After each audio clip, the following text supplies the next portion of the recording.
website right now and download my free course on alternate picking mastery.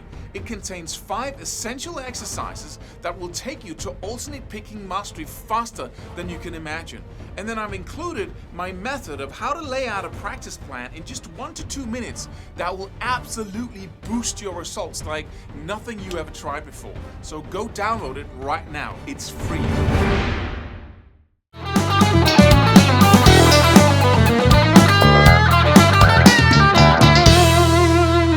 Hey, just having fun with a slightly funky track here. In this video, I'm going to let you in on a secret and the reason why I call it a secret is because nobody was able to tell me about this when I was trying to build my skills. And when it suddenly dawned on me how important this insight is, everything just changed almost overnight. At least to the point where I started practicing what I really needed to practice in order to get to the next level. And you might be at this same level where it seems that you know everything, right? You got some scale shapes down, you can play, you got the techniques, and you know what scales to use over, most tracks. But it's still like, you can't make it happen, right? You can't make it. And we've been talking about that. If you haven't watched the 2 previous videos about soloing here, you really need to go back and do that because everything is not just one thing. It's not like you can say one advice. We love that, right? One piece of advice and then you have it all, right? Be courageous. Okay. Then when and how? And, so many questions arise. But we love that simplicity. But this is simple. But it's still a lot of different elements that fit together. And that's exactly what goes on when we're soloing. We have a lot of different elements in play. We got like techniques and scale shapes and rhythm skills and picking, muting, vibrato, phrasing skills, all kinds of stuff that has to come together. And that's the key word, has to come together. And that's what we often forget. And the only place where stuff comes together is when we're practicing licks.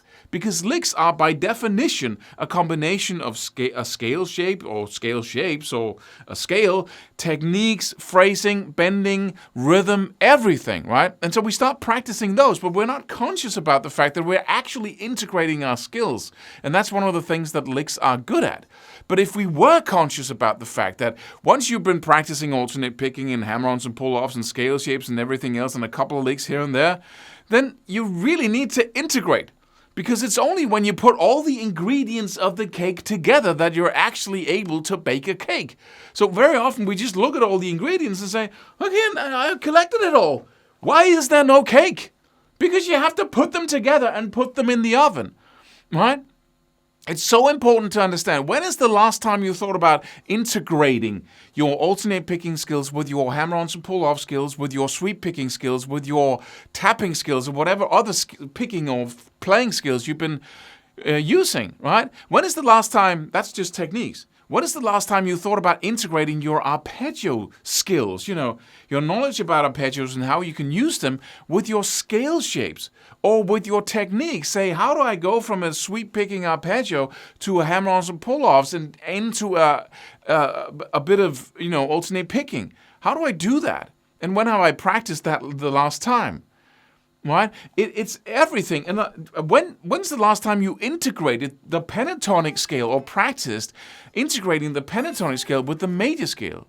So you can use the pentatonic along with the Dorian mode or just the major scale, one whole step below. Right? When's the last time you integrated these 2 scales after learning each one of them?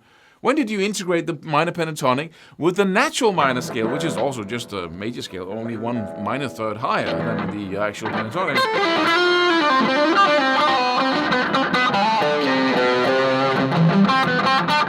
Right? It's another combo. It's another combination of stuff.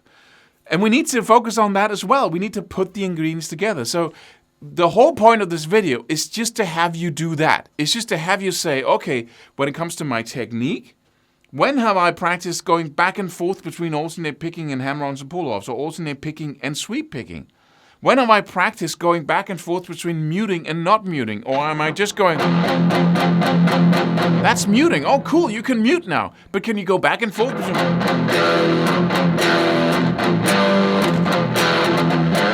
Right, can you do that?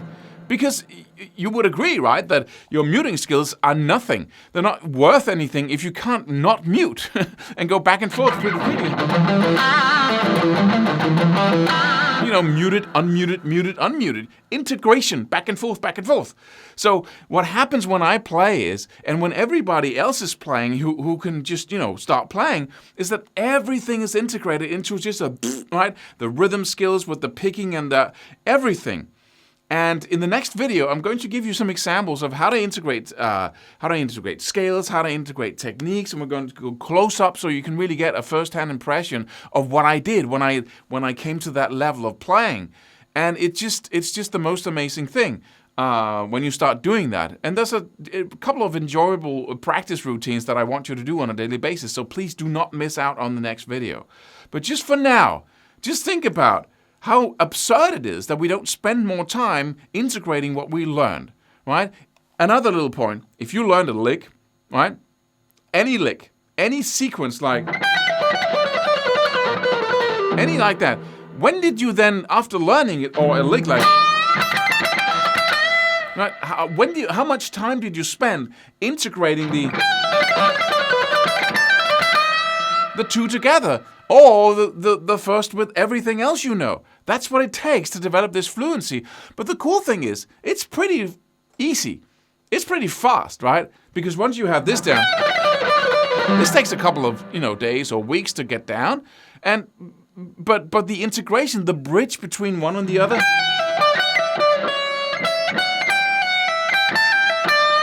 just coming up with bridges and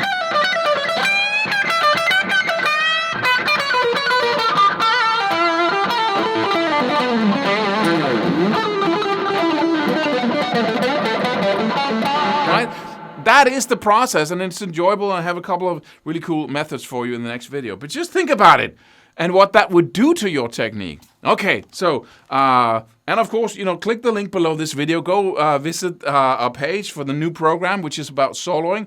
Has an amazingly effective practice method in it, and we're going to spell it all out for you so you really develop that freedom when you solo. And the ability to just start playing and have fun up against a jam track, playing something that sounds totally pre-composed, like you spend hours composing it, and you haven't. So go check that out. Also download the free program if you haven't already done so. And I'll see you in the next video.